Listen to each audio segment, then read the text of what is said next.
Didier François se souvient parfaitement de cette journée du 6 juin 2013. Le journaliste est en reportage au nord de la Syrie lorsqu'il est enlevé par des membres de l'État islamique.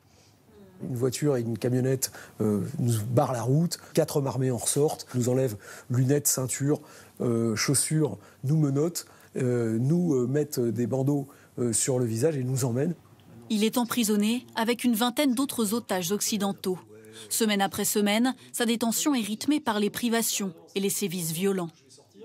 On a eu des coups de bâton, des tortures, des ongles arrachés, des chocs électriques.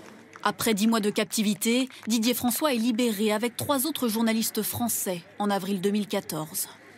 Un mois plus tard, un homme armé abat 4 personnes dans le musée juif de Bruxelles. Arrêté quelques jours plus tard, le tueur est un djihadiste français, Mehdi Nemmouche. Sur des vidéos, Didier François et d'autres ex-otages le reconnaissent. Ils affirment qu'il était l'un de leurs geôliers en Syrie. Son phrasé, sa façon de parler, sa façon de bouger, son corps, etc., là, j'ai aucun doute. Mehdi Nemmouche a été condamné à la réclusion criminelle à perpétuité pour l'attentat en Belgique. Par la voix de son avocat, il a toujours nié son implication dans la détention et la torture des otages occidentaux.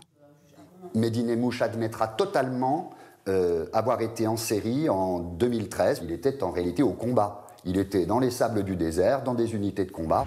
Le procès s'ouvrira lundi. Mehdi Nemmouche ainsi que 4 autres djihadistes seront jugés par la Cour d'assises spéciale de Paris pour séquestration, actes de torture et de barbarie.